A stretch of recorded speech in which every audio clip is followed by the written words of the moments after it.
Bismillahirrahmanirrahim. Assalamualaikum warahmatullahi wabarakatuh. Jumpa kembali dengan Pondok Ngaji. Kita akan kembali mengikuti pengajian dari Gus Ba untuk hari ini. Tema hari ini adalah tanda kiamat itu nyata, banyak-banyak bersyukur dan hidup biasa saja. Langsung saja kita akan masuk ke dalam pokok pengajian. Ketika saya baca hadis termasuk alamatnya kiamat itu banyak zina. Terus yang kedua itu wayur faul ilmu, dan ilmu itu hilang. Ilmu apa? Hilang. Minggu pulau baca itu di Bukhari, di Muslim itu nangis sejadi-jadi. Pulau bereling hadis itu nangis, dan saya takut anak-anak saya nanti, anak cucu kita nanti akan mengalami masa kebodohan masal. Kebodohan masal misalnya gini ya, nanti kalau ulama gak cerewet kasus pulau, tidak mau ngomong hukum, itu nanti uang kuolak balik. Jadi misalnya begini. Ini saya ngomong di mana-mana, terutama sama santri-santri saya ngomong di mana-mana. Dalam kasus maksiat itu ya ada etika.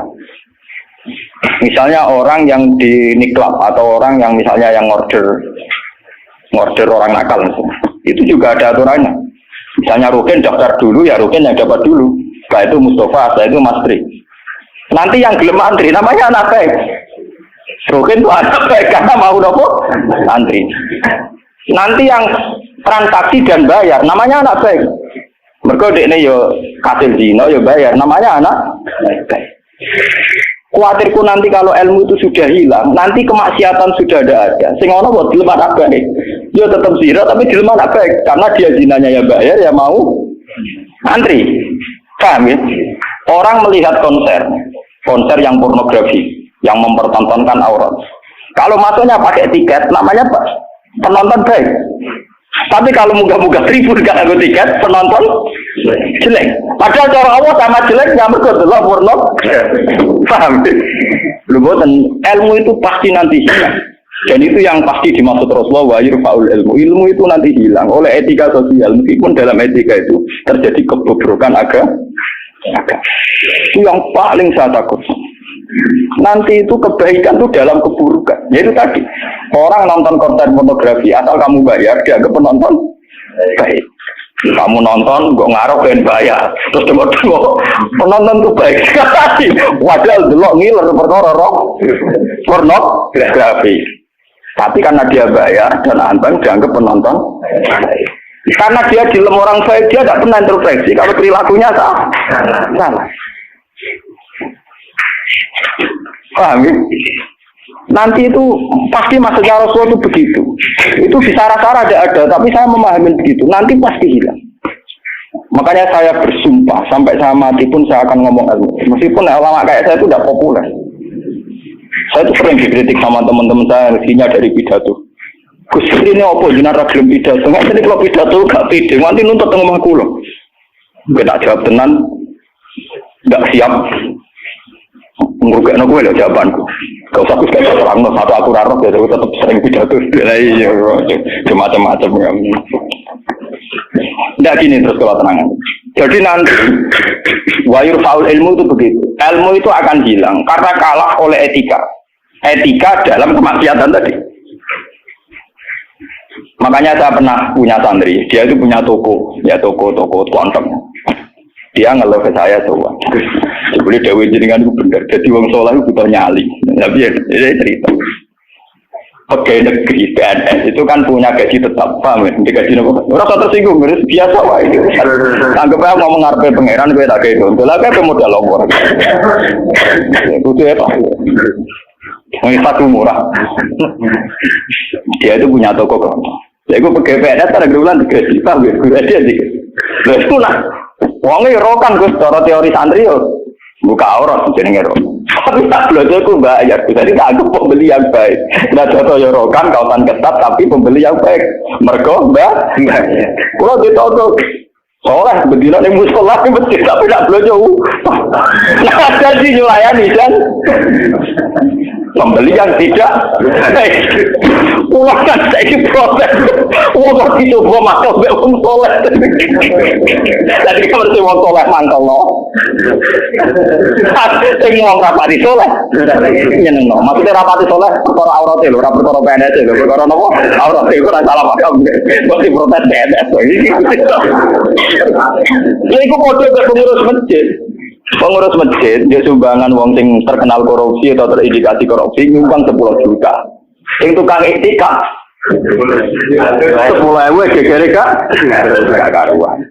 Akhirnya pengurus masjid terbiasa nganggep itu orang baik. Mereka nyumbang 10 juta. Sing tukang etika nyumbang itu ya termasuk ilmu ilmu paham. Nanti itu zaman ngono iku. Mulane kula niki saniki kula sering di untungnya kula terkenal ngalim pancen hikmahe gede. Kuwi mboten urusan sombong, hikmahe gede. Nak ngomong cek ana sing ngrungokno. Karena pendapat saya itu tidak populer. Mau kalau ora terkenal ngalim niku orang misoin ke saya semua karena pendapat saya ada napa? Tidak populer saya sadar. Wong saya pernah pengajian di rumah saya sendiri pas muluter. Mungkin ada sebagai jamaah sini yang ikut. Orang tetangga saya rata-rata di rumah saya. Tapi yang kalau di acara tak omong. Wah, acara Gus Pak gak rawo gak enak. Karena Gus Pak nak diundang ya teko. Pokoknya dia nak sing undangan ram bayar-bayar teko. Tapi nak sing bayar dia ram teko lawat itu. Tak omong, wah aku nak di acara. Nak nganggur ya teko nak ora apa-apa. Pokoknya nak sing demi anak bojone ra teko malah apik. Iki ajaranku. Kamu saking kepengenku gak gagu masyarakat. Tapi wong tetap segan gitu, tetap teko tapi tak umum. Saya ndak tersinggung, andekan sampean ndak. Nah ini juga terus balik. Terus yang ketiga contohnya gini.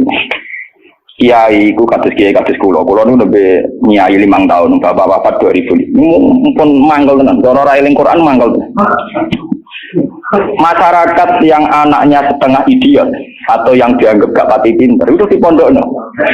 Nating iki ora bagus. Yo ngoten niku kadang yo nganti camat mantan camat. Niku kula dicurun, kula termasuk kiai terakhir kiai gede, camat-camat lagi do semen. Gus kula nu ndek anak. Problemnya itu dia hiperaktif, ngeten-ngeten. Anak padahal kakaknya di UGM gini-gini. Itu coba yang itu supaya mondok di sini gini. Ya sudah begitu. Untung kalau termasuk kiai sing rapati butuh duit, rapati butuh derajat. Memang tak pisau ya, tak maki-maki nek kula. Lalu Cune setelah itu tidak kasil mondok di saya karena tak maki-maki. Itu gang beberapa hari. Wong sing ngomong niku wong melarat. Ya orang melarat tidak camat. Muga ora melarat itu tak bisa ya, melarat ya. Ya gitu. Anak yang baik karena dapat prestasi di sekolah umum, yang tidak baik di pondok. Wah nyorok Gusti kula sak ini wong sugih kalau tidak bisa ilang ini terus budi kan etika keulamaan kan bisa wong melarat ora oleh. Aku kok oleh. Jadi nak misoi ora oleh, aku kok nopo. Yo beda kan misoi nopo. Jadi ono. Nah itu yang menyelamatkan hati saya itu satu, yaitu tadi. Kenapa di Al-Quran diulang-ulang innalladzina amanu wa amilus sholihat. Jadi sebetulnya begini, ini yang peringatan ya bagi teman-teman yang mungkin di sini ada PNS, ada orang-orang yang biasa punya selera elit. Cobalah Quran ini dihidup-hidupkan lagi amanu wa amilus sholihat. Dalam teori Quran pokoknya yang baik itu ngamal soleh. Jadi misalnya saya sebagai orang alim di Pondok Irukin. Dia sudah misalnya idiot, melarat, aneh-aneh. Di Pondok Mastri, terus melarat, aneh-aneh. Pondok Mustafa, melarat, gak pahaman. Kalau dalam teori pendidikan modern, di mana butuh bibit unggulan, ini itu gak masuk semua. Karena sudah ada bayar, idiot, ngawur, aneh-aneh. Gitu. Itu kan repot. Wah, itu kan repot. Jadi kamane santri kok Mustafa yang ini, wes ratau salam tempel lah kok kiai ini ratulat kopiah, kiai ratulat apa? Kopiah. Gremeng deh, mesti gak terima deh, nabo. Dua kiai kok ratulat apa? Kopiah. Misalnya tak turutis ratulat kopiah, kok abadi apa? Dia karpe kiai itu ideal. Ngaku karpe deh. Padahal kiai ini kesusu abadi kopiah gak pernah mereka, ngurusin dia ini terus tak kelaparan. Nah ini contoh. Nanti suatu saat ada era, sekarang juga mulai. Sekolahan yang hebat adalah sekolahan yang luar biasa dengan makna santrinya IQ-nya bagus. Siswanya IQ-nya bagus. Pola sosialnya bagus. Pembayarannya nomor yang penting gini Bu. Pembayarannya nopo. Lah terus akhirnya pondok-pondok pesantren kan kedua bayarnya bagus, kotanya ada bagus, perilakunya. Lupa mau aku tuh rajin sangoni pangeran. Wa amilu solihat. Ngurmat rohen wa amilu solihat. Ngurmat Mustafa ya amilu. Wes ora urip. Wis ora dadi wong.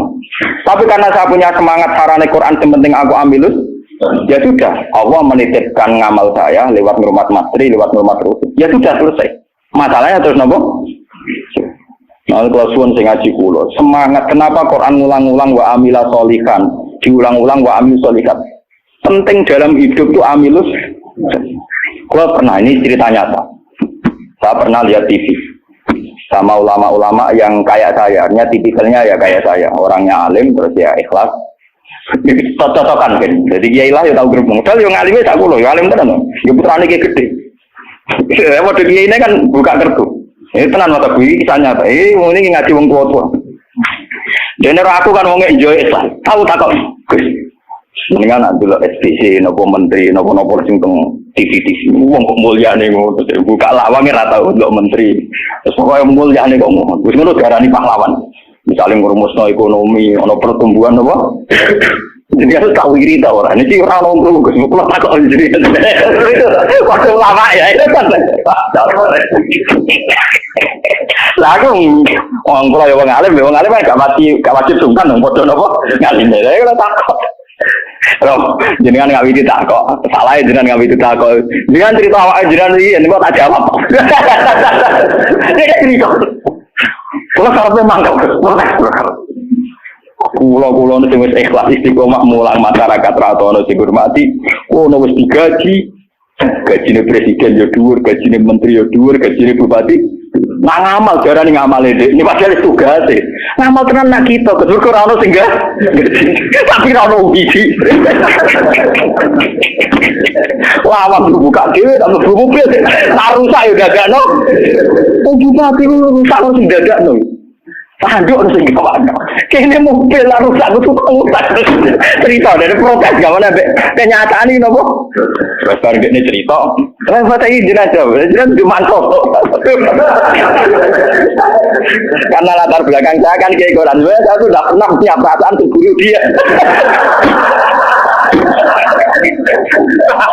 Artinya saya lebih terbiasa ikhlas kan. Ya orang pun terang dong, aku muni ikhlas kan lebih baik dibanding dia kan jurah etis loh. Wah, lu betul nih kisahnya tak bener sampai mangkel itu kiai bener. Mana kira usah jadi kiai urip, nara bate buat kiai wes moden dah. Akhirnya kalau itu, saya itu ya ada orang sempurna. Cuma kalau sakit ngobati awak kulo biasa bisa. Seperti itu kalau kulon mulai alit sebagai orang mukmin itu pangeran kulon Allah Subhanahu wa taala hubungannya apa? Ya kalau pangeran kula Allah, paribatane kula niku nulung semut sing kebulet utawa nulung anak pitik sing kebulet teng jero pawon sing gak ana wong. Niku kula ngrasa ibadah. Mergo ngamal kula di sisi ya Gusti Allah. Ana wong melarat gak iso mangan. Terus kula kei dhuwit 5.000 kelar mangan. Yo kula nggih ngrasa ibadah, mergo sing biji kula Allah lan Kalau mereka yang ngisi kan wartawan. Saya ini seorang mukmin, yang Tuhan saya itu Allah bukan wartawan. Ini kan kok cocok ke keluarga ini kepengen ngobrol itu. Tapi kalah memang tuh. Kalah enggak artinya kenapa kiai-kiai itu bangga dengan amal-amal yang kecil, kadang mengekei santri melarat, rantok wedel, kadang ngekei iman. Itu karena iman sama aturan dasar, fama ya'mal mithqala dzarratin khairan yarah, wa ma ya'mal mithqala dzarratin syarran yarah. Sekecil apapun Anda amal dinilai Allah. Ini penting kalau aturakan. Nanti ada wilabatul jahli, ada kebodohan nopo masal, di mana orang yang rapat tentang ketahanan pangan karena dihadiri menteri dan tetap-tetapnya. Orang itu dianggap berprestasi karena mempertahankan pangan, kuota pangan cukup, bulog cukup. Padahal hakikat yang mempertahankan pangan itu siapa coba kalau per individu? Ada tukang becak miskin. Dia hari itu tidak bisa makan, ditolong sama tukang becak diutangi 20.000, anak istrinya jadi apa? Makan. Dan Dan di mata Allah yang menjaga nyawa tukang beca ini adalah temannya tukang, bukan pejabat-pejabat yang rapat di hotel berbintang. Meskipun saya ngakui fungsi mereka, tapi kalau saya disuruh ngakui fungsi mereka, mereka juga harus ngakui fungsi sosial yang dilakukan rakyat. Saya pernah juga diperut, apa jinak ada alur fungsi menteri? Lalu aku belum ngakoni kono kudu ngakoni adil, orang kau ngakoni kono ora, bang kune. Kok penak? Kalau sama-sama kita beretika, kalau saya ngakui fungsi mereka, mereka juga harus ngakui fungsi kita.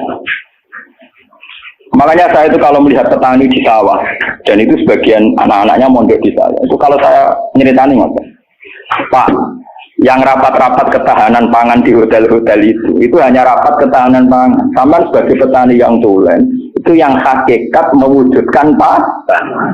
Sama jangan kecil hati, saya dan di mata Allah adalah yang mempertahankan pangan. Karena Anda belum jadi peta. Jadi itu banyak santri-santri wali murid yang bangga dengan saya. Wah, nak ngono berarti kula wong top, iya wong top podo menteri pertanian. Nah, ini ya kalau menteri kan lapornya sama presiden. Kalau sampean tak latih laporannya ke Allah Subhanahu wa taala. Lah ini khasnya ulama. Lah saya nanti takut tadi yurfaul ilmu. Nanti itu kalau sudah ada ulama yang kecangkeman kayak saya, nanti yurfaul ilmu. Ilmu itu hilang sehingga yang dianggap prestasi ketahanan pangan misalnya ya menteri pangan sama pejabat bu. Saya ngakui mereka berjasa, tapi kalaupun mereka berjasa kan digaji ya. Nah yang mungkin digaji itu. Paham ya? Nah ini kembali ke Quran tadi. Makanya saya tetap bangga dengan Quran. Quran itu spiritnya spirit ngamal. Amilus solihat. Sama ya'mal wetkolam perrotin khairai. Nah kemudian memang ilmu ini kelihatan biasa saja karena ya nggak ada yang menjelaskan. Makanya kalau syukur jenengan belum ngurungokno ngaji Quran. Saya tidak bangga karena sampai ngaji saya enggak. Biar orang itu bangga lagi dengan teori-teori Quran dan biasa transaksi di Allah Subhanahu wa taala.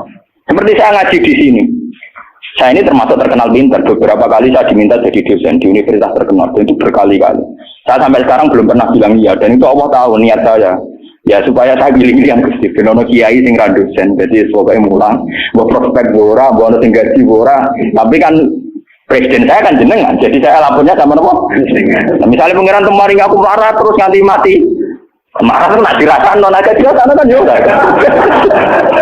Jadi saya sampai sekarang itu mulai dulu saya mondok itu ya marah, tapi nggak tahu kalau rasanya marah. Nanti saya ini cara ukuran kiai selevel saya ini marah.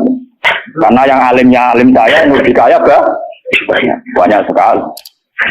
Sama nih ilmu ini kalau kasih akeh, tapi nak dunia ini wakil ini pirang-pirang. Ya kue dia pidato pang-pang, bahwa dia pantangannya pidato ini kawasan tuh, ini pantangan tenang gitu, ada tudang. Lupa itu sana gue sebagai tak desa nama wah orang-orang situ. Ben kualat. Dosa menjadi wilayah mengalim nopo. Dolim, ngomong tangga-tangga gue tak didik apa gelem ngaji sing biasa kok gue dididik nopo ngaji sing bermewah nopo oh ben kualat nopo.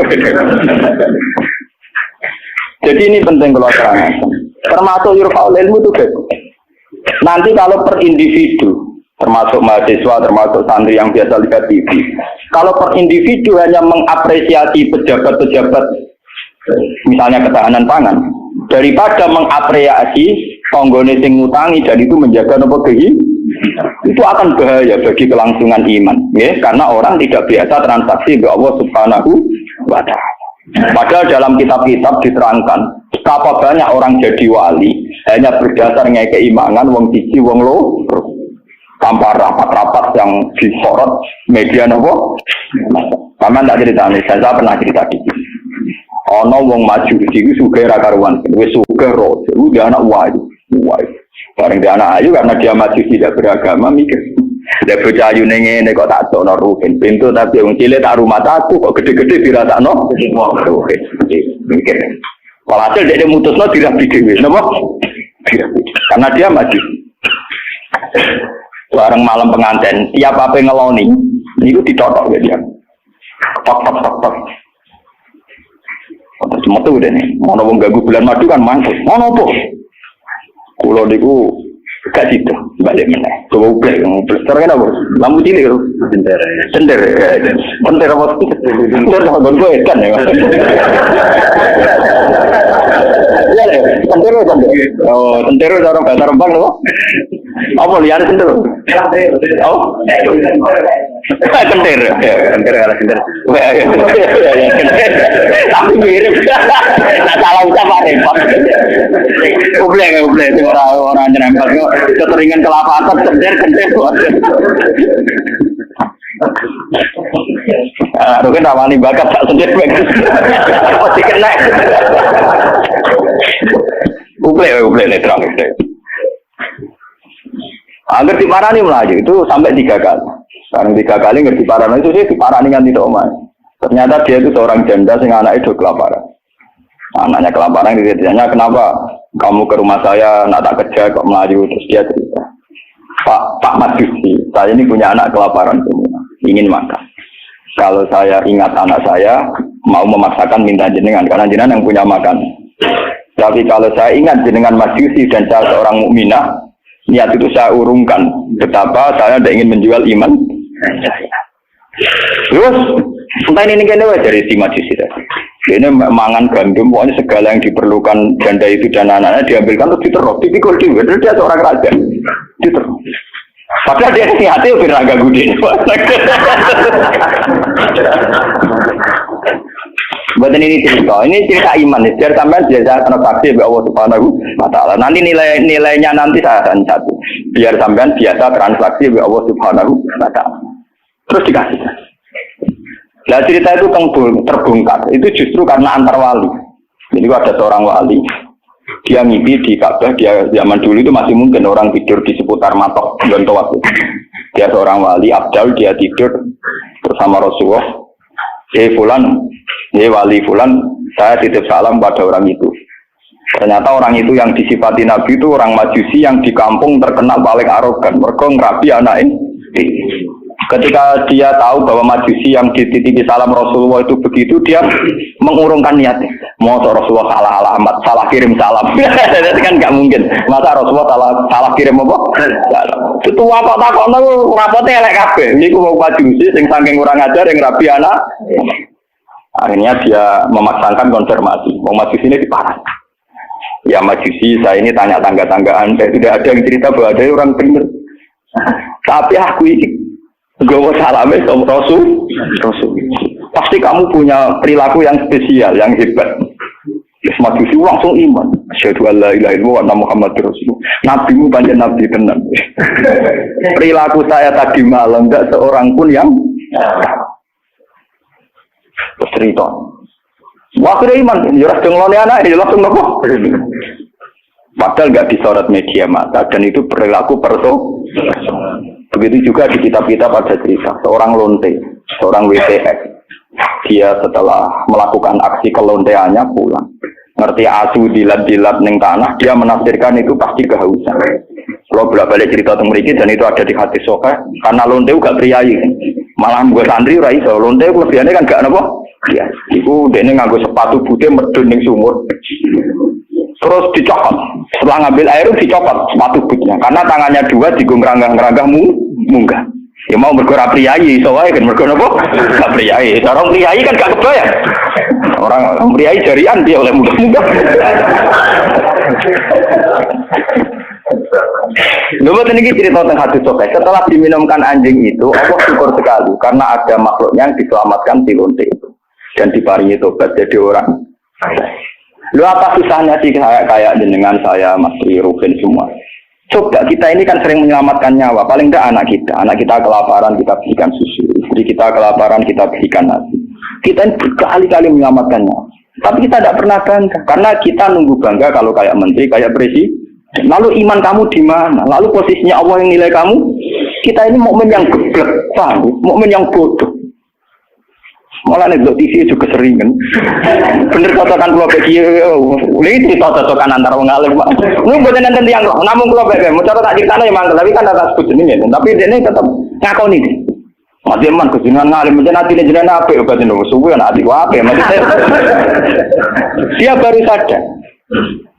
Ya makanya saya ini kalau baca wahyu tadi termasuk wahyu faul.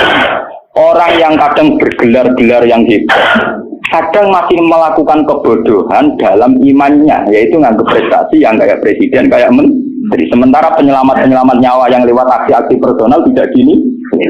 Quran itu dawe Allah Subhanahu wa taala. Allah sing duwe langit duwe bumi wae ngangge tarif miskola dzarrah. Tarife pangeran mau miskola sekecil apapun amal Anda, tak miskola tetap tak hitung jare. Kenapa kita yang manusia sombong? Ngitung amal tuh yang disorot. Ngitung prestasi itu yang diakui publik. Kita ini jadi mukmin yang bodoh.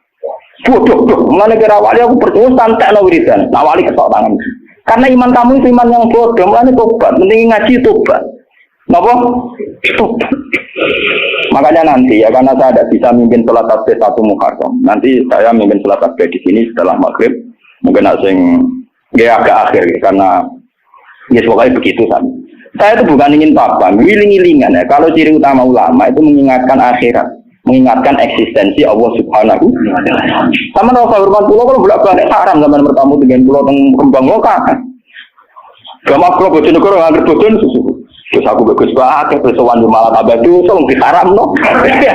Bingung. Negeri ngaji, pun kalau nak hadir Bojonegoro salaman diulah oleh kalau kan wongnya lucu. Kenapa salam diulah oleh? Lah anak bodoh ya tenang, tuan mumpung ketika lu beri gue cangkemmu. Dari mumpung ketika lu beri gitu, cangkemmu. Oh santri elek, elek lapis penting ada salaman. Repot. Nah ini penting kalau aturakan. Jadi sebetulnya masalah utama manusia itu sejauh mana? Masalah iman ya. Sejauh mana kita sering kontrak ambil Allah Subhanahu. Nah ini juga yang dilakukan Rasulullah. Ketika ada sahabatnya yang sudah pinter, karena tidak meminta beliau urusan dunia, ya tidak minta beliau urusan apa? Dunia. Nabi hanya minta fa'inni ala nafsika bikasrotis. Aku jaluk tulung kue. Yang penting kue sujudem ya sering. Jadi kamu Nabi kamu gue cuma ngandalo safatur kok, tapi gue dewe ora tahu sujud. Nah gue ora tahu sujud itu artinya ora tahu transaksi be Allah Subhanahu wa taala. Gue ora tahu ta'alluq, ora tahu gandrung ning gone Allah Subhanahu wa taala. Makanya nanti saya salat tasbih sebagai simbol saya paling ndak kula jenengan kan jenengan nggih sudah jauh-jauh datang. Nek kula ora promotor wong ya ada kula, paham. Jadi kadang wonten kata kadang dua sedikit panik, cuma jinan waktu itu di gunung itu, ben aku terperan matur nuwun ada aku orang Rembang, tetap ada nopo, ya, sudah sama nopo ada gede, tetap ada gulo, tetap nopo, sangkem naik teleng, gunung itu lebih ada aku Rembang, paham ya nopo, jadi tetap menang gulo, cara ganjaran tetap ada gulo, dan sentai ngambil cara dihitung, orang pentingan, paling sampai dihitung berkota waktu.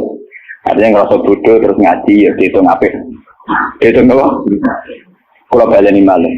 Saya baca hadis itu nangis. Jadi wayur faul ilmu dihilangkan termasuk ilmu prestasi tadi. Kenapa kalau yang melakukan seorang presiden, seorang menteri itu menjadi prestasi yang luar biasa? Kita yang berkali-kali melakukan prestasi penyelamatan nyawa, orang ngerasa duwe nopo prestasi. Akhirnya syukur kita sama Allah Taala kurang hanya karena merasa tidak punya prestasi. Padahal kita punya prestasi berkali-kali. Oh sama tak cerita ini ben iman teman. Rasulullah nak dawuh itu detail sekali sampai ngendikan kowe iku nggawa kayu ke hutan terus kamu jual di pasar. Setelah kamu jual di pasar kamu kasihkan ke ibu kamu, ke anak kamu dan menjadikan mereka hidup. Itu sudah sedekah yang luar biasa. Sampai Nabi nyontono hatta matat ala fi simraatika. Jika yang kamu bikin untuk mulut istri kamu, matat ala fi sim. Ini wonten cerita. Nabi Musa pernah tanya sama Allah, ya Allah, saya ini kalau di surga sama siapa? Itu dia pemuda, wongnya dempal kayu rugen, kata wong melarat kan apa dempal, tukang golek kayu kan. Dan ini rugen alhamdulillah rasa ngelakoni. Jadi tukang ukir kayu tapi ra golek napa? Ternyata anak itu duit cara mriki untuk duit 20.000. Itu yang karena orang Arab itu melaratlah pakanane roti, Pak. Butuh orang Arab lain melaratlah pakanane napa? Roti daging. Jadi orang Arab itu roti yang unsurnya itu tengahnya tiga daging. Ini gitu kan roti. Yang separuh dipangan dia, yang separuh digantung. Digantung tengguwo karena ibunya sudah lumpuh. Kalau dia pulang disuapin. Kalau dia sedang kerja, ibunya mudah meraih karena digantung di dekat nopo itu. Jadi dia gitu saja. Dan itu sudah menjadi layak dia setingkat Nabi Musa nanti di surga. Jadi Nabi Musa, wong itu Kan Nabi Musa normal sana kan ya kayak dene kiai, mesti sholatnya cukup biasa dia. Pokoknya dia kan foto neng ngedok. Oh ternyata enggak gitu, mau bakul neng pasar mulai ya gitu aja. Takon nek pengeran. Nah karena apa tuh? Yo krono iku. Sampe takon krono apa? Yo krono. Paham mungkin. Jadi kayak keliwat. Ibu mesti krono tuh. Terus jadi ini kesempatan. Makanya saya ini sering cerita ke kiai-kiai. Jangan kira saya boyong itu karena pondok saya enggak. Saya boyong itu tidak karena pondok saya. Orang no hadis ya, wong boyong demi pondok ora hadis.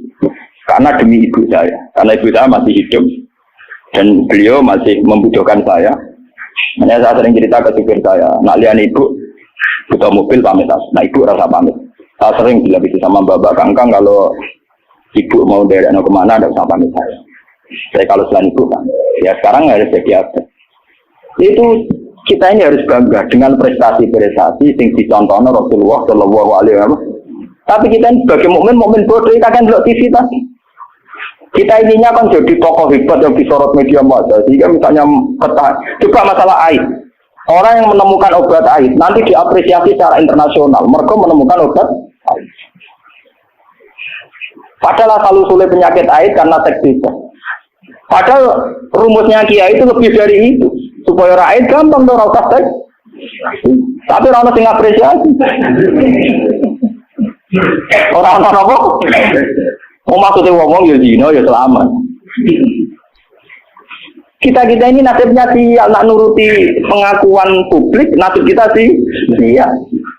Kalau siru sama orang mukmin itu anta budawoha ka annaka tarahu fa illam takun tarahu fa innahu yaroka. Ihsan kita, kebaikan kita kontrakkan dengan Allah Subhanahu wa taala. Jika setiap saat kita ngamal seakan-akan melihat Allah atau setidaknya yakin dilihat Allah. Intinya biasa transaksi atas nama Allah Subhanahu wa taala. Makanya saya ngajar di mana-mana itu asik. Jangan kira asik saya itu karena di depan sampean. Mangkel no, cara eling sampean itu mangkel. Semati kadang ngantuk turu, kadang ra paham. Kadang pelengahan nuruti ngono gelo, cara kula nganggo taklim muta'alim tak bubar sampean. Sampeyan nganggo dalil ra sopan ya, Pak. Tapi saya itu enggak nganggo dalil taklim muta'alim. Kalau langsung nganggo Allah Ta'ala kesuwen. Repot.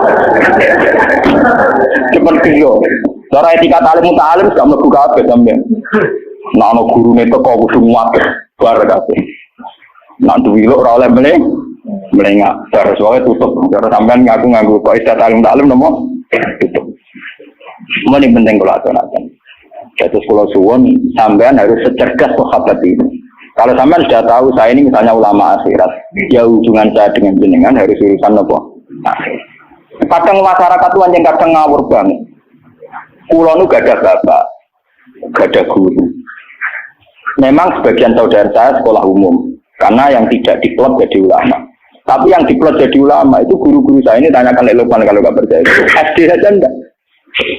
SMP apalagi SMP. Kiai-kiai ini sudah tirakat sebagian anak yang calon pewaris kealiman itu bahkan tidak merasakan sekolah nopo.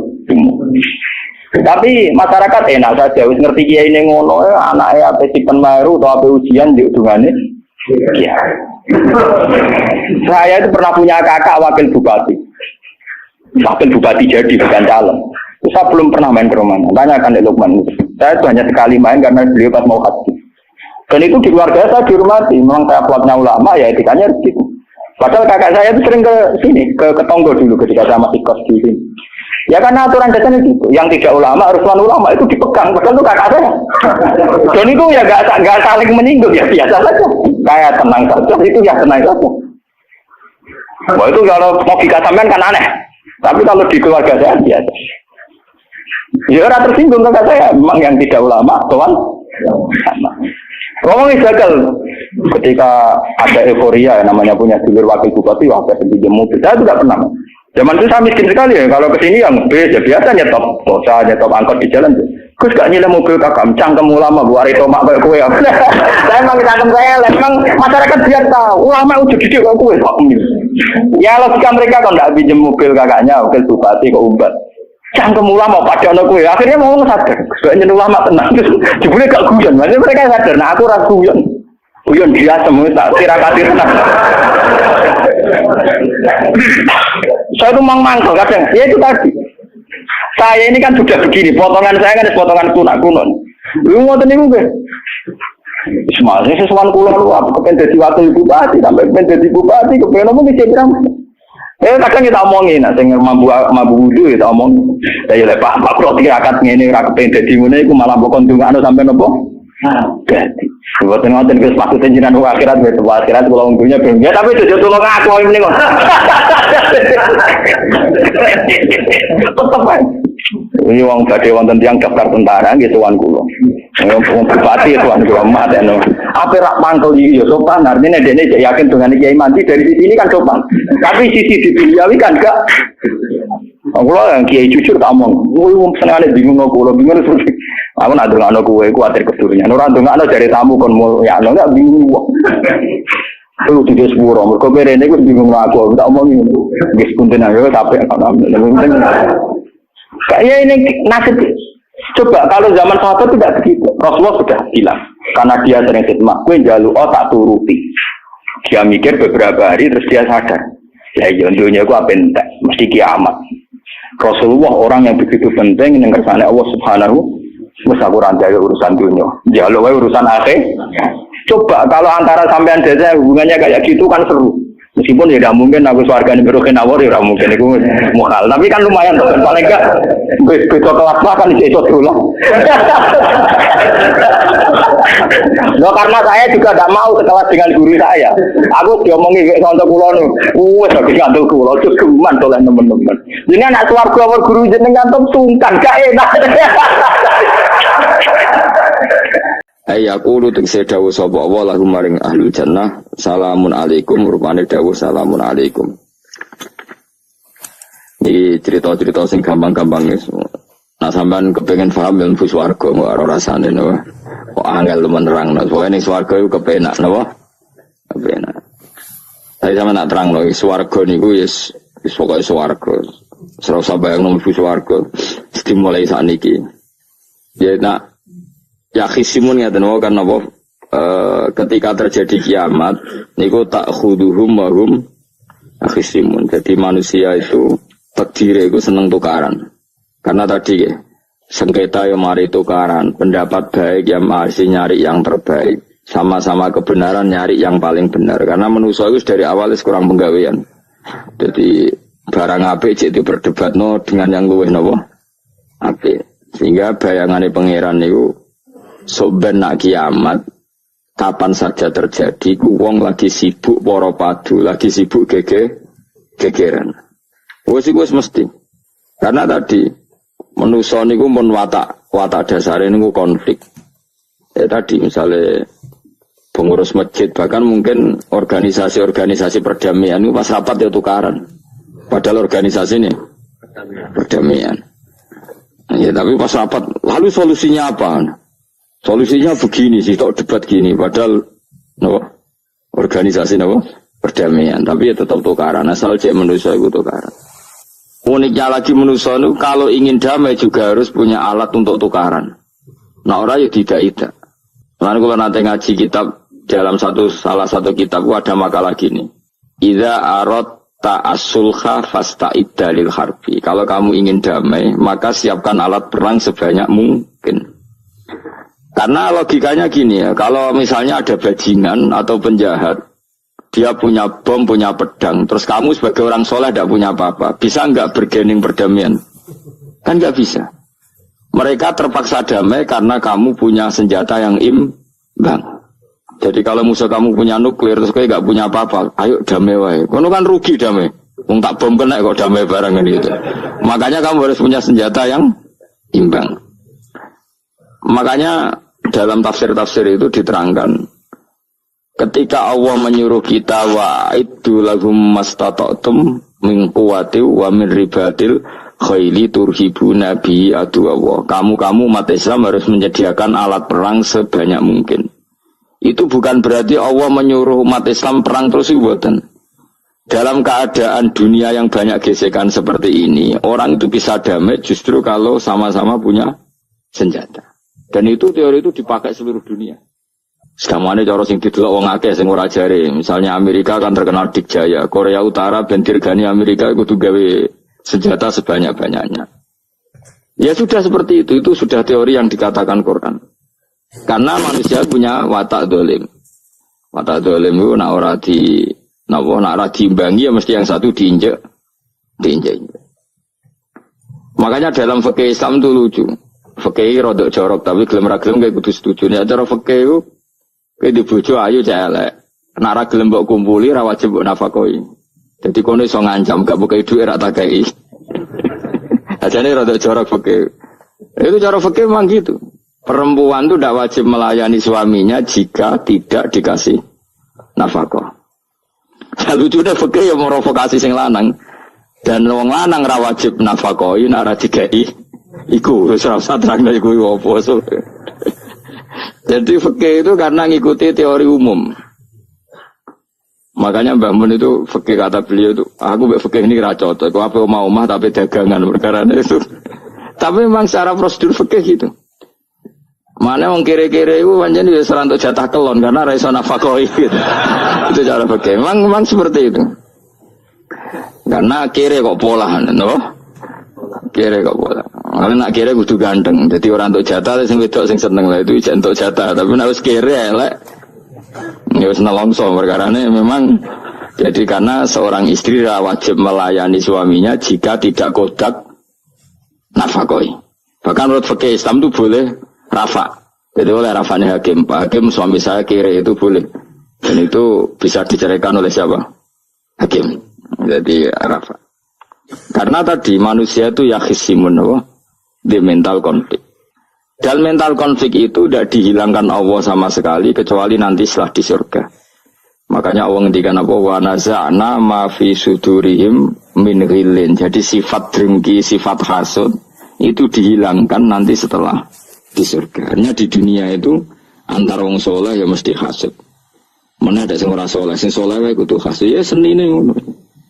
Waduh Indonesia ini rebutan dari presiden iku rebutan masjid geger. Bahkan rebutan ngeklaim nak salate paling sah, torekoe paling bener iku ya geger. Padahal yang ngerti otoritas itu yang pangeran, tapi manusia tetap menang kalah pokoknya geger. Besok sak PT nak sing dalan yo geger. Kalau sering Pak besok balapan itu kadang kisah nopo sak PT sak PO itu. Karena nanti bayangannya pangeran itu ya mesti terjadi pangeran sing ngendikan kiamat itu tak khuduhum warum yakhisimun. Jadi ben ora men yasinan tok ora paham tak tulung bangunan ora paham bangetan. Wa hum fi ghaflatin minha bi takhusumin wa tabayu'in wa aqlin wasyubin. Mesti manusia itu di mental takhusum saling berebut. Makanya cita-citanya Sayyidina Ali dawuh Sayyidina Ali ana awaluman yatsu baina yaday rahmanil khusumah dari Sayyidina Ali. Saya nanti pertama ketemu pangeran itu akan melaporkan musuh-musuh saya. Jadi cita-citanya dene aku lah di rencana ngono. Aku lah di ben seru no. Jebule bareng lapor kok alah wah ya nyoror. Sayyidina Ali beda wae anak gue wis lapor jebule. Salah. Karena apa? Ya itu tadi. Manusa itu pokoknya ngono. Pertama manusia itu Nabi Adam. Itu ya wis geger mek malaikat. Dari pangeran Adamu khalifah, dari malaikat khalifah kok manusia mesti seneng geger. Tapi malaikat protes itu geger dhewe, wong pangeran sing duwe kawula kok ngangkat digegeri. Jadi pangeran ra trimo. Wong aku sing duwe makhluk gawe aturan kok mbok gegeri. Iku pangeran. Jadi manusia pertama itu seribet. Pertama ribet be malaikat. Bareng Qabil be Habil ya ribet be dulur. Mulai dhisik perkara wedokan. Terus kunane kuno wedok mari ribet. Kalau wedok tambah ribet. Soalnya dunia itu ribet tes dinikmati wae no. Dinikmati. Makanya banyak orang top itu. Kalau punya kenalan banyak orang top. Itu ribet itu di manage. Jadi ada salah satu tokoh Indonesia itu terkenal sekali. Nak pidato ra kontroversi ra iso turu, tapi nak wis pidato wong bingung kabeh iso turu. Niku saya sangat kenal orangnya. Saya supire takoki, "Mau piye? Tak pidato ini bingung ta." Nah dijawab bingung kecewa deh. Dene jawab bingung sedanten wah seneng terus iso turu deh. Karena memang konflik itu manusia terus seperti itu. Jadi apa ya? Kebaikan pun makanya ada guyonan ini betul kisah nyatanya, tapi reputasi bernegaranya ini karena sensitif. Ada negara tertentu yang muadzin itu digaji 30 juta. Jadi orang orang melarat dari muadzin tok itu 30 juta. Naiknya BMW. Imamnya itu digaji 70 juta. Hitung saja kalau 70 juta satu bulan, satu sholat berapa? 70 dibagi 30. Kira-kira berapa satu hari ini? 2 juta ya, sekitar 2 juta 200 lah. Enggak kayak Indonesia, imamnya fakir-fakir, terus muadzinnya fakir-fakir. Dikira itu satu prestasi negara itu karena mengapresiasi, menghormati muadzin dan jebule sing kiai Indonesia aja penak. Madekman ke sholat terus. Mesti lah madekman ke sholat terus lah ono gajine. Akhirnya kecewa dong. Semenjak itu berani cerita prestasi negara itu pada Indonesia. Ya dia itu bangga negaranya itu menghormati imam sampai digaji, muadzin digaji.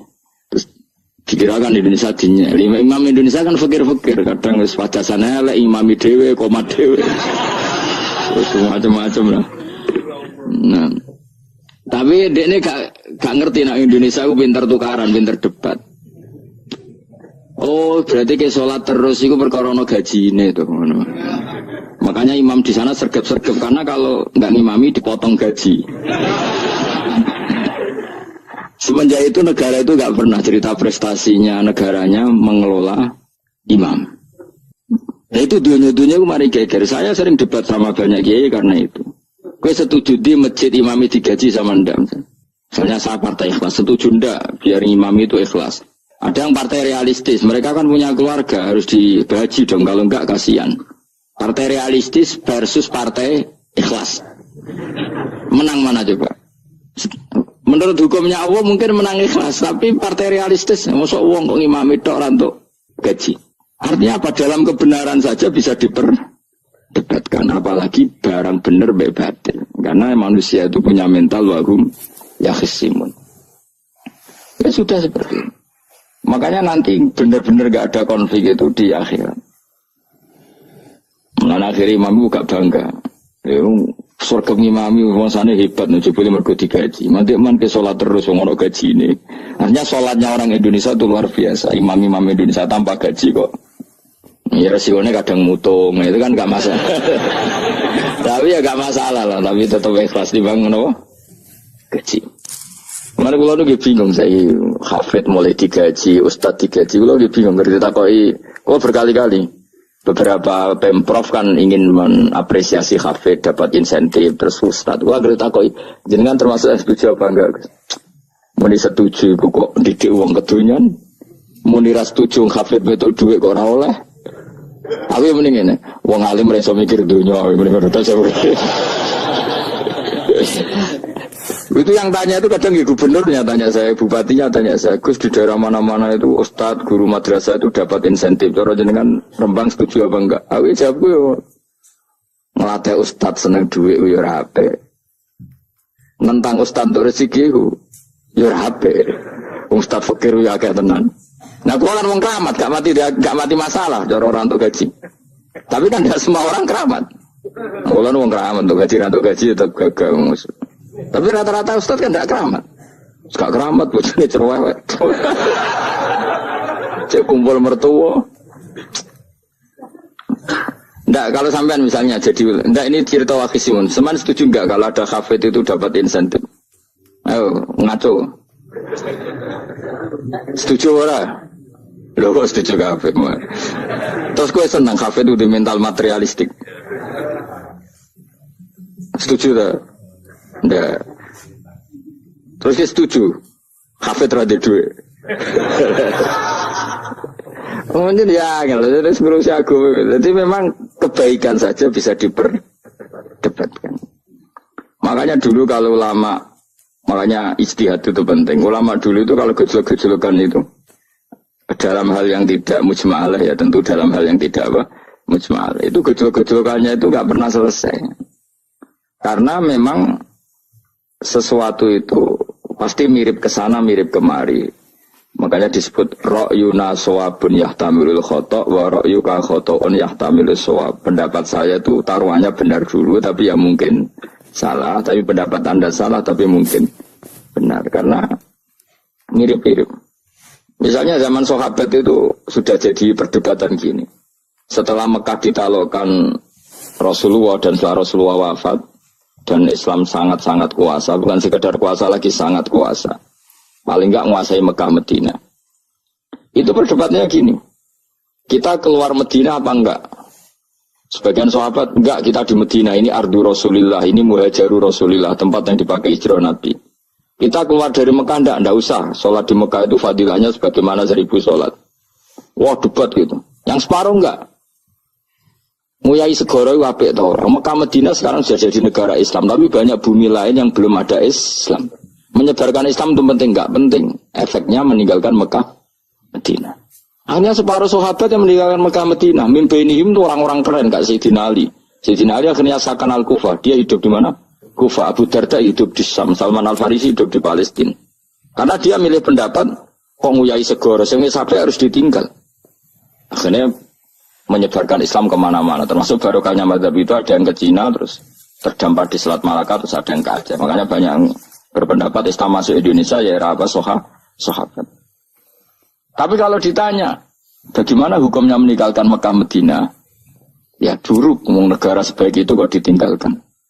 Tapi bagaimana hukumnya membiarkan bumi lain tanpa dai? Ya buruk. Terus kayak jawabmu biar. Jadi dalam kebaikan saja ada perdebatan. Kayak gue ya misalnya, dia hukumnya dolan mbek konco traktir ya ape. Dia hukumnya nraktir konco nganggo jatah belanja bojo. Elek. Akhirnya jadi ngelanang-lanang jono dhewe ke sono jatah bojo atau jatah konco. Karena dia mau cukup nak ora. Ya sudah, semua manusia itu wahum yakhisimun. Makanya sampean kalau beda pendapat itu sing biasa wae. Coba wong saiki kan beda pendapat geger. Beda pendapat itu sudah fitrah. Enggak mungkin lah. Kita ada beda pendapat itu enggak mungkin. Di kampung-kampung kalau ada masjid speaker di mana-mana saya sering ditanya. Ada yang berukus, kandani nak adzan juga banter-banter, mengerameni tonggo. Nak niat sholat terus adzan nak isteko. Sing sitok, yo ora kudu banter ben siar. Sing sitok, mau sedemen dipisoi tok, mergo sing ora seneng malah mau misoi tok, sing wis seneng tambah adzan pun yo. Tambah adzan rame-rame maksudnya wis. Sholat ke milandi. Dulu itu perdebatannya gitu. Abu Bakar nak wiridan yang masjid itu wirih banget. Selirih-lirihnya. Umar nak wiridan bianter. Tapi ranggusan sistem zaman itu. Tapi banter aja. Tapi sengamai ini lah. Intinya sengamai. Ketika Abu Bakar ditanya, Rasulullah ya Abu Bakrin, kenapa kamu melirihkan suara? Jadi saya itu malu sama Allah. Dia itu zat maha mendengar. Jadi saya merasakan suara itu malu. Kayak pangeran butuh suara keras.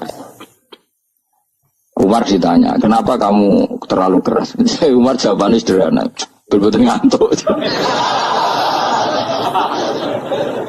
Makanya nggak ada satupun ulama yang mengatakan Umar itu afdhalu min Abi Bakar. Kok jawabannya yo kadang sederhana banget. Malahnya ijma' ahli sunnah itu Abu Bakar afdhalu min Umar. Kok nak jawabannya beneran ngantuk. Padahal jawabannya Abu Bakar, kalau nu isin kalian pangeran yang maha pendengar kok banter-banter. Rasulullah dalam banyak hal ya gitu, ketika banyak masalah itu sahabat dongo banter-banter. Nabi duka, innakum latatuna as-somma. Kamu tidak berdoa sama zat sing budak. Maka kamu enggak usah banter-banter. Jadi andaikan ada istighosah pakai sound system banter-banter itu ya perlu dipertanyakan. Yang pengiran wis krungu gegere ngono lho apa misalnya. Tapi misalnya mazhab itu kamu pakai. Terus ada pertanyaan, dangdutan saja banter. Kenapa kalimat ibadah boleh banter? Masalah mana? Ya asal isi dunia itu masalahnya. Kemilah dia. Ini cerita saja. Kalau manusia itu istighosah jaluk tolong sama pengiran kan? Pengiran sudah dengar tanpa sound system apa enggak? Kenapa banter-banter?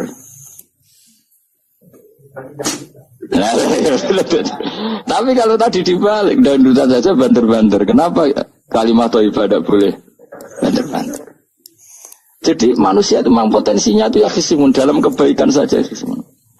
Jibril orang kondangi itu buantai malaikat-malaikat liane. Masyhur itu. Siapa yang enggak ngerti Nabi Ibrahim? Nabi Ibrahim itu nabi keren. Diobong ning geni ambek Namrud. Jibril datang. saya utusan Tuhanmu, melihat kamu mau dibakar simpati. Nah, terus piye jari Nabi Ibrahim? Ya nak gue juk tolong tak tolong ya. Ndak saya tidak minta tolong sama kamu. Mungkin aku bodoh makhluk.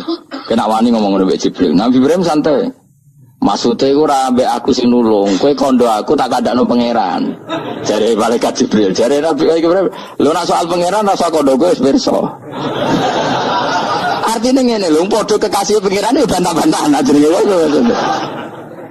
Nangun nang partai politik orang geger. Mana anu partai politik geger biasa, wong Jibril geger Nabi itu. Biasa wae. Lan iki sampeyan takoki mungkar nangkir kutuani ben seru napa? Takoki marbuka kula guru TPQ. Ngenyek wong guru TPQ sing ditakoki marbuka, sing mulang niku kula. Sampeyan ora tau mulang malah takok. Jelas. Balik kali. Itu masyhur itu, termasuk keramatnya Imam Malik itu gitu. Dia itu punya teman guru madrasah. Neng akhirat dicetakoki mungkar nakir marbuka. Malaikat Malik matur pengiran Gusti. Malaikat jinan kandhani iki ambek guru tauhid takoki marbuka. Akhirnya pengiran nyalano malaikat yo sing jenis ngono iku coba takoki. Lucu dong guru tauhid takoki. Sesuai kaji Nabi bisa takoki waman Nabi juga. Para perkara. Kaji Nabi Muhammad terus takoki waman. Iya tapi pun Nabi malah takoki waman Nabi. Makanya menurut pendapatnya ulama-ulama itu pertanyaan mungkar nakir itu tidak bisa digeneralisir. Tidak semua orang ngalami itu. Saya tidak punya rencana untuk mengalami pertanyaan itu. Karena pasti bila-bila. Nah, angger wong ngono Kanjeng Nabi kena pisan. Terus Kanjeng Nabi apa kena pertanyaan waman Nabi juga. Kan ora kebayang. Makanya masyhur itu. Sama lihat itu di kitab Nurul Dzalam itu karangannya Syekh Nawawi. Syekh Nawawi Al-Bantani itu sarahnya apa itu Aqidatul Awam. Yang Nurul Dzalam yang sarahnya apa? Aqidatul Awam itu. Itu dikarang Syekh Nawawi itu diantara keramatnya siapa itu? Sayyidina Umar. Sayyidina Ali itu pernah minta ya Allah beri saya kasaf mukasafah. Mau kepengen roh mletene Umar zaman ning dunya ngruwung disentai. Jajal dekne iku hubungane piye mbek mungkar nakir. Wani gak nyentak mungkar nakir. Mergo pikirane Sayyidina Ali Umar itu ning dunya kenangane ngruwung tau disentak Umar. Jake wani gak nyentak sinten? Mungkar nakir. Minta sama Allah supaya ngalami kasaf. Kasaf itu ya mukasafah lah. Mukasafah tawalam gaib. Itu di dunia wali biasa. Nak kira tahu ya banget. Di dunia wali itu biasa. Dan itu pasti mustajab. Mukasafah. Setelah Umar mati, kabundut. Terus ditunggu nih. Minta kasaf. Tawanan. Umar tangi turu, tangi ke kuburannya sawante. Mungkin akhir teko. Dengan wajah yang sangat mengerikan. Mesti dinali ini ditano. Wajahnya itu kalkidril kali. Kaya ombreng sing nyala. Semua seru. Wah, jadi realis kalah kiok karena saya kiok. Ternyata apa? Buar muka nakir baca kono Umar ngupatek. Kamu tahu nggak bisa apa kamu itu? Saya ini teman dekatnya kekasihnya Allah. Ada ini nggak ada Allah kancane. Kamu tahu saya ini siapa? Ana sohibu habibillah. Saya ini temannya kekasihnya Allah. Muka nakir mulai mikir waduh, piye. Orang nyentak wes disentak sih. Ini bisa kamu pakai nanti. Roh aku, wah aku biasa gue jalalan ngalor itu. Sebenarnya cari muka lagi, ayo jajal moto. Ya repot. Siapa ya? Kan gue woto, ratan moto. Kan mau gue woto. Akhirnya mau karena akhirnya nangis nih pengiran. Nangis Gusti, selama ini saya biasa nyentak, kenapa sekarang malah dibentak gitu. Terus kata Allah, ya sing sopan sithik iku semenjak iku mungkar nakir itu punya aturan. Yes ngene aturane, ojo prosedur teman-teman wae nek ketemu kekasihku ojo garang teman-teman. Semenjak iku sudah ada ndak sekarang itu. Terus dinali intine terus oh ternyata konsisten. Maksudnya Umar itu ning akhirat pun masih main sentak. Ya bagus lah konsisten maksudnya apa? Bagus. Karena tadi manusia itu punya mental wahum ya khisimun. Itu enggak bisa enggak. Sudahlah. Di perdebatan kebaikan, makanya rapat keluarga apa? Masih niate silaturahim wis tetep dolan ning dulur niate silaturahim bareng dulure rapati perhatian. Dolani ado-ado rapati rahab. Gremeng kan padahal niate silatur. Itu ada organisasi perdamaian kira-kira di internalnya banyak konflik tak? Banyak padahal jenenge organisasi perdamaian. Coba itu bom-bom dari Amerika atau mana itu kalau ngebom negara tertentu kan karena negara ini apartheid atau apa. Tapi untuk berdamai juga melewati apa? Bom dulu. Untuk memaksa satu negara gak perang ya dipaksa dengan alat perang. Coba Indonesia dijajah Jepang tuh mau pulang karena dipaksa sekutu. Jadi untuk damai saja dipaksa dengan alat perang itu dunia. Betapa ada idealnya dunia untuk damai saja harus perang dulu. Makanya idza aradta sulhan fasta'id dalil harbi. Kalau kamu ingin damai pun harus menyediakan alat perang. Karena kalau nggak punya apa-apa pasti diinjak-injak. Ya sudah seperti itu, ini dunia semuanya nggak pernah sempurna. Apa damai harus perang, harus paling nggak punya alat perang. Karena mentalnya manusia itu wahum yakhismun. Sampai pas kiamat itu cek wahum yakhismun. Makanya ya sudah seperti itu.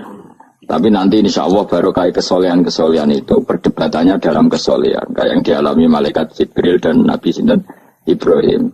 Malaikat Jibril empati ya karena kekasihnya Allah dibakar. Ibrahim merasa dekat sama Allah, gak perlu perantaran malaikat siapa? Jibril. Itu bagus ya perdebatan dua orang soleh. Banyaklah Rasulullah dengan Jibril. Ya sering kadang-kadang debat, tapi perdebatan orang-orang soleh itu memang luar biasa. Coba-coba debat ke Indonesia bagi negara sebelah sisi itu. Wah negara kami imam masjid itu digaji gini-gini. Niate pokrol coba jadi ke Indonesia. Mantik man ke sholat terus lah no gaji ini. Jadi akhirnya kan, ya malu tuh. Ternyata sholatnya terus itu karena apa? Gaji. Orang Indonesia tetap sholat tanpa gaji, tapi geremengnya jalan terus. Loh ya saya sebagai kiai itu sering bingung kalau ditanya gitu. Saya sering kenal bupati, gubernur. Kalau sering tanya, saya itu ingin mengkhidmati agama di Jawa Tengah atau Jawa Timur, ingin ngasih insentif sama guru Madin. Saya sebagai kiai kan bingung, muni setuju didik uang material, muni rasa setuju, mosok ustadz tapi untuk rezeki kok ditentang. Nah gue jenis setuju apa menolak? Mustafa sing khusyuk muni setuju. Terus bosan dan lebih melarat tuh. Ayo setuju orang. Nah aku mau ngalih anu takdir. Suara kena dipikir tuh ya, suara kena dipikir. Ya karena tadi saya sudah seperti itu. Mohon keluar terus nang. Wamtazil yauma ayyuhal mujrimun. Ayaqulu lan dawu sapa wa ta'ala. Imtazil yauma. Ini oleh nafsir Imam Suyuti wamtazil yauma ayyuhal mujrimun. Terus wawune niku dilebokno lafaz yaqulu wa yaqulu. Tegese lan dawuh sapa wa ta'ala dawuh imtazil yauma. Imtazumi saw sira kabeh al yauma ing dalem iki dina ayyuhal mujrimuna wong-wong sing dosa. Dan iki nunjukno nak zaman ning donya iku kancanan wong kafir sing ora harbi ki angsal. Mergo orang bener-bener terpisah dari wong kafir teng akhirat. Makanya ulama-ulama tidak mengharamkan misalnya ada mahasiswa Indonesia kuliah di Jerman atau gak apa-apa. Sementing jaga imannya. Karena wajib terpisah mbek wong kafir iku nak wis teng akhirat imtazul yauma ayyuhal mujrimun infaridu adil mukminin intakhtilatihim bihim. Saat di akhirat benar-benar orang mukmin harus terpisah dari orang kafir karena alamatnya berbeda. Tapi kalau di dunia kan ada hajatil muamalah, ada hajat muamalah. Ya, tadi asal tidak harbi, ada asal kafir yang tidak musyrik. Ya, karena ada hajat muamalat. Ya, ada hajat apa? Muamalat. Mau tidak mau. Misalnya kamu ya haji ya pakai pesawat. Bikinan Amerika. Orang Amerika bisa punya uang ya nak pesawatnya kepayon tinggal haji. Kalau enggak ya ada yang rental ya bangkrut. Ya tapi kau nak misalnya ranggu pesawat terus sampai melaku. Ya asal di dunia itu pasti ada saling interaksi sosial. Paham ya? Nah nanti benar-benar terpisah wamtazil yauma ayyuhal mujrimin itu nanti, nanti. Jadi gak bisa dihindari. Wa amtazulan misau sira kabeh alyoma ing dalem iki dina ayyuhal mujrimuna ya eling-eling sing kufur. Saya punya sekian cerita ya supaya sampean tidak jadi ekstremis. Allah mentakdir dunia itu sudah seperti ini. Sudah kamu tidak boleh protes. Kayak apa Nabi Musa itu Sofiyullah. Sing rumat Nabi Musa cilik sapa? Fir'aun. Ketika Rasulullah lahir itu panitiane ra kowe Abu Lahab. Wong roh kabeh. Pas Nabi lahir kowe mbek Abu Lahab berjasa ndi? Berjasa Abu Lahab. Abu Lahab saking senenge ponakane lahir lanang ganteng itu candaleme dekne mestine itu penting bagi dia dihibahkan ke Sayyidah Ami. Nah, iki jenenge Suwaibah napa? Al-Islamiyah. Cara Jawa wis ora usah ngewangi aku nduk ngewangi dulurku wae mergo duwe bayi. Kayak apa? Dia yang tasakuran, yang ribet karena kekasih pangeran di rumah Abu Lahab, Musa di rumah Fir'aun. Ini dunia serai dia. Ya sudah seperti itu. Kamu mau apa? Lah pangeran yo ora risi tenang ae. Misalnya Abu Lahab protes, kalau nanti ngurmat kekasih jenengan, iya dunyaku semua. Selesai kan? Dunyaku dipangan kekasihku, selesai kan? Misalnya Fir'aun protes, riyen sing ngurmat Musa kula lho Gusti. Nganggo dunyane sapa? Dunyane jenengan yo wis masalah ya apa? Pangeran santai wae. Tapi nak gue ada bayang wong soleh kudu steril kau wong kafir lah terus gue gak tau maca sejarah. Nabi Musa itu rumah Fir'aun. Lahirnya Kanjeng Nabi ini sing manitia nih Abu Lahab. Dia sing ngono dunya biasa wae, urip wis biasa wae. Masih biasa wae penting soleh, di hati soleh, rezeki yes winawas. Wae taluk gue pangeran, ora usah sok suci, ora usah sok bener dhewe biasa wae. Dunya kabeh kersane napa? Pangeran. Ya sudah seperti ini. Yang soleh kayak Salabah malah akhirnya su'ul khotimah. Padahal dulu disebut hamamatul masjid, tukang itikaf. Gak tahu mulai ke masjid, tapi akhirnya su'ul khotimah. Wahsi sing mata ini kekasih Nabi, rupanya mata ini Hamzah, ditakdir husnul khotimah. Makanya itu ya muqallibal qulub, tabbit qalbi ala. Ini kita tidak pernah tahu. Nah kenapa kalau saya ngaji PD, mereka aku muji pangeran, saya tidak pernah mikir awakku, tak penting awakku, penting muji pangeran. Ngaji itu artinya kan muji pangeran, muji ilmu nih, pangeran ya sudah selesai. Itu aku itu itu mikir awakmu dewi. Mulane donga mek ngaji ku derajate dhuwur ngaji, mergo ngaji muji pangeran, nak donga mikir awake dewi. Makanya masyhur itu ada dua kelompok di masjid, yang satu diskusi halal haram, yang satu berdoa. Nah, terus Nabi keluar dari rumah berdiri sempat ragu, saya kemana? Terus, akhirnya Nabi ngendikan mereka itu berdoa kalau Allah mengabulkan ya disembadani. Tapi mereka belajar halal haram. Itu perintahnya Allah, saya sebagai Nabi. Terus akhirnya Nabi gabung kelompok yang belajar halal haram. Karena belajar halal haram artinya ingin menghidupkan hukumnya Allah Ta'ala. Tapi nak wong donga kepingine iku kabul kajate. Intine mikir awake dhewe. Makanya saya termasuk ulama yang sering berdoa. Tapi ya berdoa tapi kadang-kadang. Nah kowe kan gak kontribusi ning agama rapati ora ndonga. Oh dasar murahan. Ya tapi piye mulang ya ora payu. Jadi kadang-kadang kula dibantah. Lah jenengan mulangi payu Gus. Lah kula ora payu, ndonga-ndonga ngono. Ya tapi aku ngerti pangeran ra bakal nyembadani barno ora Gus. Pangeran yo paling sedikit sithik ngono cukup. Kula termasuk orang yang enggak setuju ya kalau orang sholawatan terus berlebihan tapi khidmah ini Nabi kurang. Maksudnya gini loh, sholawatan berlebihan ya. Redaksi sholawat tentang Nabi itu kecil. Bukan sholawat jumlahnya enggak. Redaksi tentang Nabi itu kecil. Sementara tentang keinginannya itu saya tidak suka. Saya suka sholawatan itu ya yang nyifati Nabi banyak. Kemudian keinginannya kecil. Itu bagus. Kayak Ihya Abdul Hasan As-Sadili itu. Kalau dongo itu jaluk swidik paling baris paling terakhir. Misalnya gini. Nahmaduka ya man wa la ilaha illa anta ar-rahmanur rahim. Itu langsung sampai nyifati Allah itu 99. Buar ngono nganti berkuras-kuras. Lagi terakhir mau jaluk donga sithik. Nah kowe kan enggak muni muji Allah mau basa-basi tok. Alhamdulillahirabbil alamin wassalatu wassalamu ala Muhammadin. Monggo syarat tok. Bariku Allahumma inna nas'aluka nganti telung warik. Tolong halaman. Tapi pas muji pangeran alhamdulillahirabbil alamin wassalatu wassalamu ala Muhammadin. Bariku terus donga jaluk mapan tolak buala. Oh, tahu aja. Mana cari pangeran? Muji kekasihku suwi di dongane kecangkeman. Lah saya juga suka jenis itu. Harusnya solawatnya itu yang panjang. Maksudnya nyifati Nabi yang panjang. Baru mintanya sedikit. Itu bagus ya. Akhlak. Makanya saya diantara solawat yang senang itu solawatnya Habib Ali Al-Habsyi yang ngarang Simtutur. Kalau beliau baca solawat itu solatan yattasilu biha ruhul musolli alaihi bi. Fayam basitu fi qalbi sirru nuri ta'alluqi bi wa hubbi. Wa yuktabu biha bi inayatillahi ta'ala fi hisbi. Jadi dia baca solawat itu, ya Allah berikan solawat kepada kekasihmu Muhammad.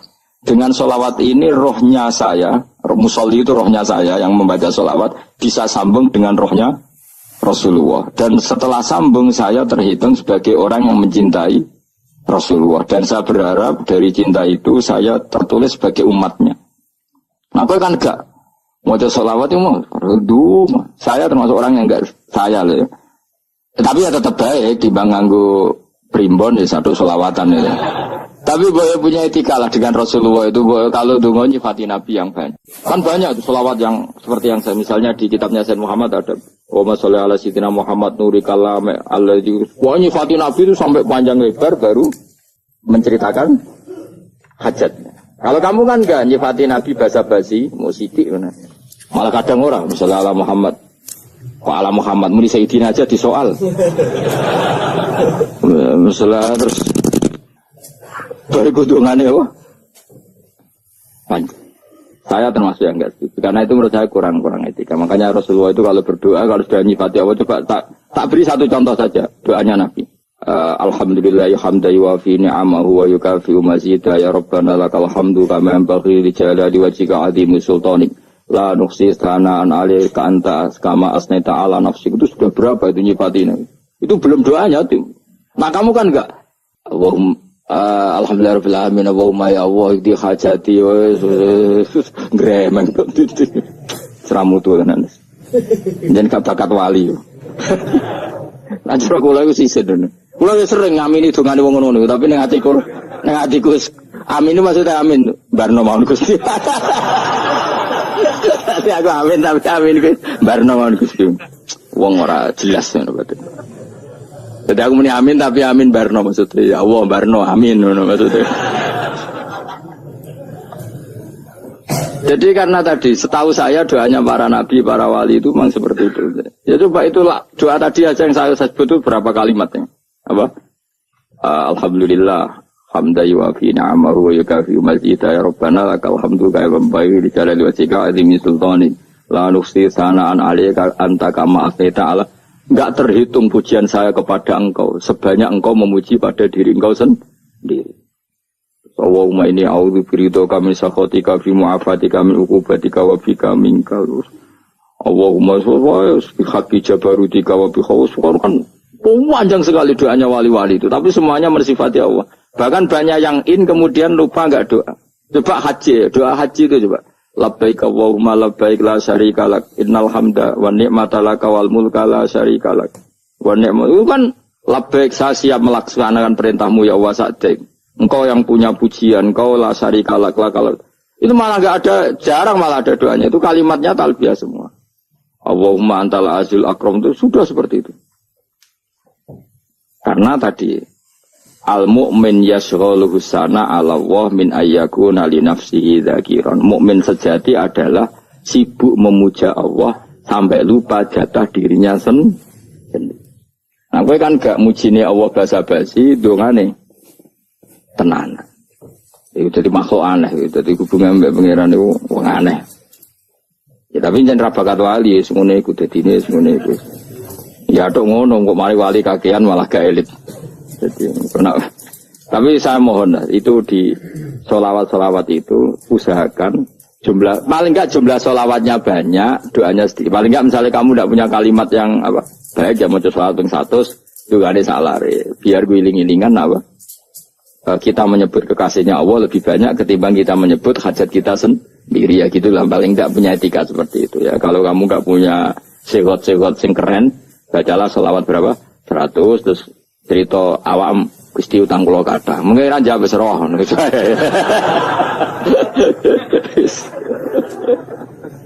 Tapi kan kita menyebut kekasihnya sampai 100 nyebut utang bisa. No cowok nyebut kekasih bisa, nyebut utangnya 100. Berarti yang nak ditakoki pangeran, kowe nyebut kekasih ku piro pisan, nyebut utang 100 dasar rayu utang nomor kan. Ya ada, saya termasuk orang yang nggak setuju tadi. Jadi kalau redaksi sholawat cari yang mujinya Nabi lebih lebih banyak. Karena itu nanti lebih diridhoi Allah Taala. Coba Allah sendiri kalau nyebut nabinya itu hitung saja. Laqad ja'akum rasulun min anfusikum. Jadi rasulun min anfusikum, seorang rasul yang sejenis dengan kamu. Terus azizun, orangnya sangat terhormat. Alaihi ma'anitum, rasul ini siap menanggung apa yang kalian tidak mampu. Kira bakal mlebu swarga baru kaya syafaatnya Nabi akhirnya mlebu swarga. Kira kelar korban Nabi tahu mengorbankan kita semua. Dokha Rasulullah bikab ini terus hada an ahli wa hada amman lam yutokhi min mati. Ini alihima anitum. Nabi menanggung apa yang kalian berat. Azizun, Nabi itu ali. Terus harisun alikum, Nabi sangat berkomitmen menyelamatkan kalian. Haris itu keinginan yang berlebihan itu jenis apa? Haris, kayak kono namanya ini ngungseng, keinginan yang over. Nabi itu sangat berkeinginan kita ini maslahat. Terus bil mukminina raufur. Allah yang super saja, kalau nyebut nabinya nyifati sebanyak itu. Ada ayat lagi misalnya, Rabbana wab'ats fihim rasulam minhum yatlu alaihim ayatika. Muhammad itu siapa? Seorang rasul yang membacakan ayat-ayat Allah. Wa yu'allimuhum, seorang rasul yang mengajari mereka Alkitab wal hikmah. Wa yuzakihim, seorang rasul yang membersihkan akhlak-akhlak kita. Jadi artinya Allah punya tradisi kalau nyifati rasul itu banyak. Juga nyifati orang-orang sekeliling rasul. Makanya menurut saya madhab Syiah itu enggak pas. Karena Allah kalau nyifati Rasulullah itu jika nyifati orang-orang di sekeliling Rasulullah, dan itu dengan pujian. Yaitu Muhammadur Rasulullah walladzina ma'ahu asyidda walal kufar ruhama'u bainahum tarahum ruk'an sujada yabtahuna fadlan minallahi warid wa nasimahum fi wujuhim min atharis sujud. Itu kan panjang sekali. Dan orang-orang sekeliling Muhammad adalah begini. Kayak apa Allah muji para ashabu Rasulullah? Masa kita ikut kelompok yang menghina ashabnya Rasulullah? Makanya kita tetap madzhab ahli sunnah wal jamaah, yaitu mencintai semua sahabat. Karena Allah saja yang Tuhan mensifatinya dengan sehormat itu. Mensifati ashabu Rasulullah. Disifati orang-orang yang saling kasih sayang sama orang mukmin.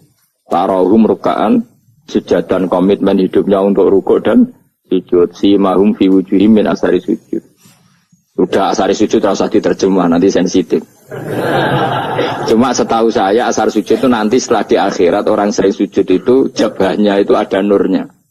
Tapi kalau ada yang nafsirkan asari sujud itu warna tertentu ya semboh ya. Itu sensitif. Yang jelas asari sujud itu ya sudah seperti itu. Seneng kamu kok hasut. Kowe nyen provokator, nak ono apa ya? Ada hal yang begitu terus mau berlebihan. Teke ya khisimun. Nah, kalau ada kepentingan pokoknya ayat si mahum fi wujuhim min athari sujud, bahwa dalam jabahnya itu ada asaris sujud. Itu masyhur kan, saya terangkan ya, tapi gue jauh sensitif loh, biasa wae. Suatu saat Rasulullah itu ngendikan begini, nanti saya kata Nabi akan nyafaati kalian semua. Sahabat-sahabat tanya, ya Rasulullah dengan sekian miliar orang bagaimana kamu mengenali kita?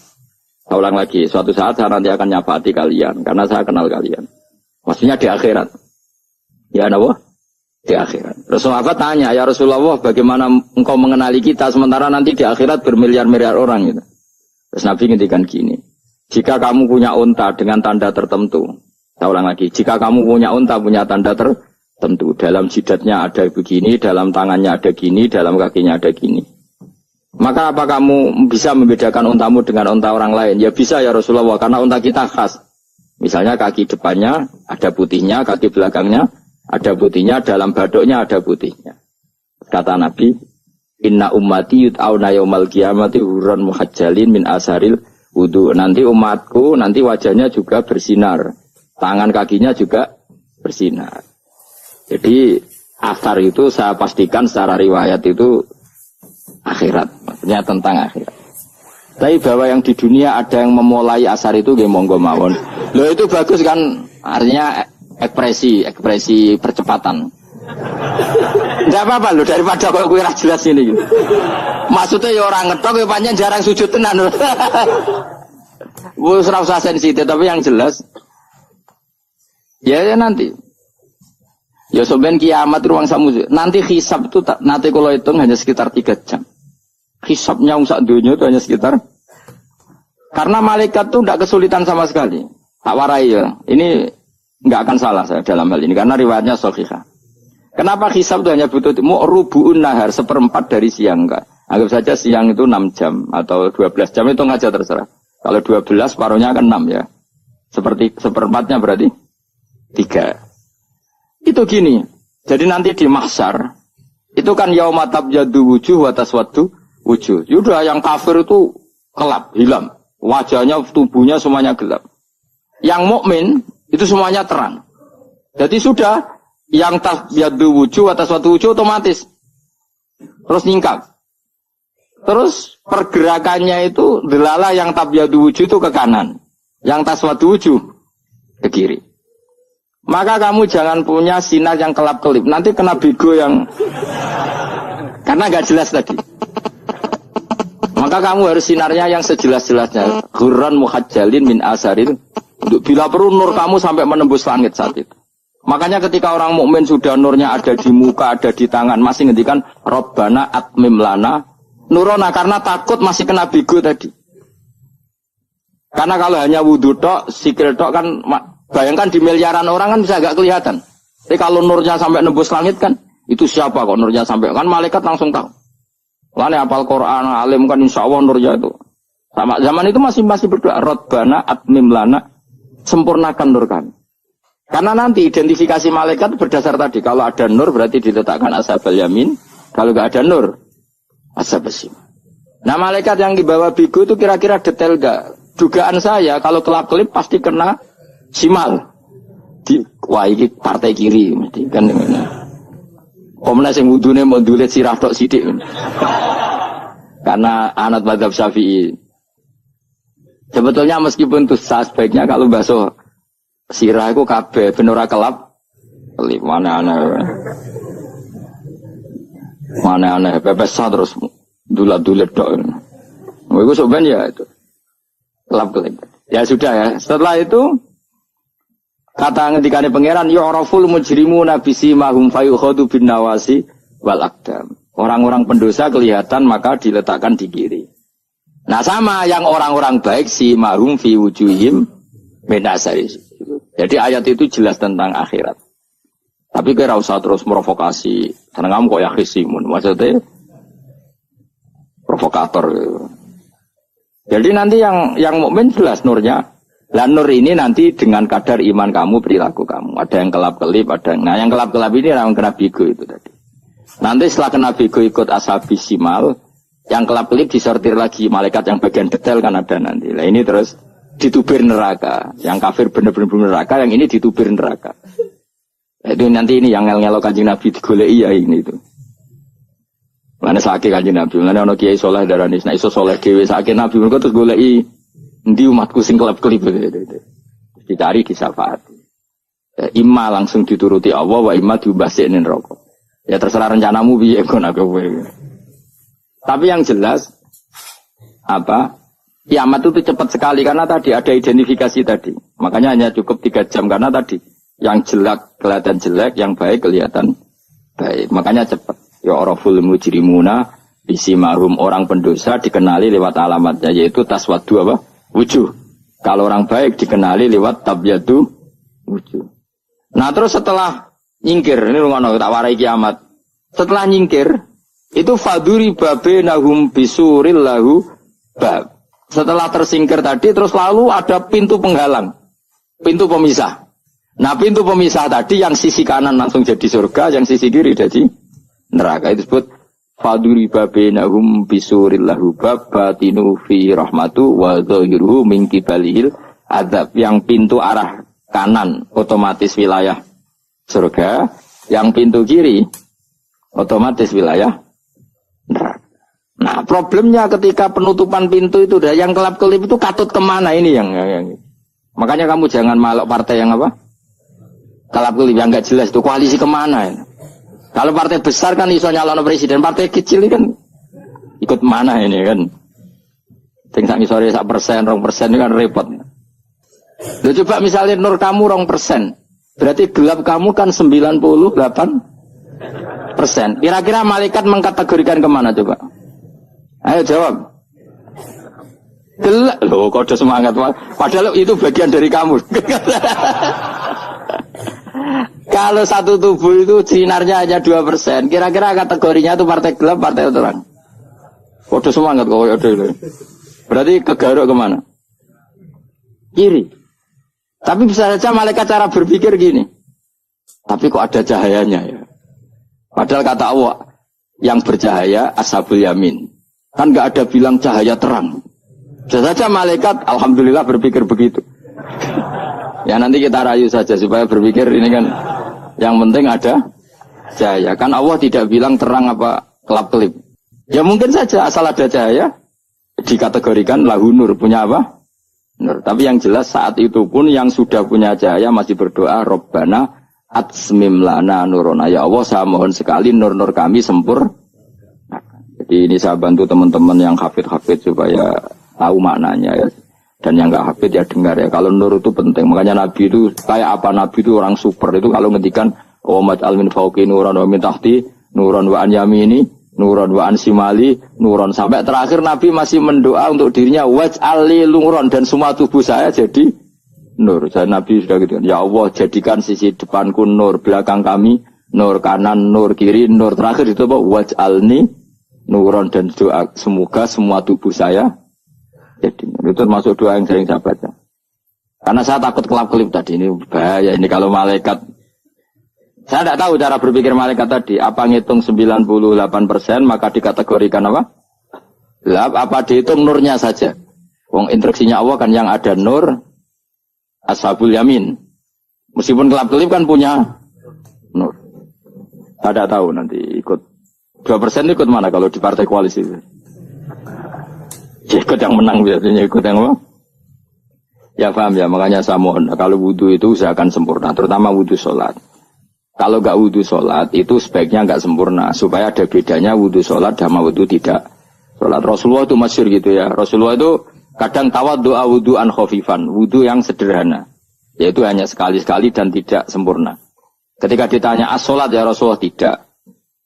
Misalnya saya habis makan, mau tidur, biasanya ya wudhu, tapi tentu tidak perlu sesempurna kayak wudhu sholat, biar ada bedanya. Rasulullah juga gitu, beberapa kali beliau wudhu tapi tidak sesempurna wudunya untuk sholat. Masyhur itu di riwayat tawaddu'a wudhu'an khafifan duna wudhu'ihi lis sholat. Tapi kalau wudhu untuk sholat asbaghal wudhu, menyempurnakan wudhu. Jadi supaya ada bedanya wudhu sholat dan wudhu tidak sholat.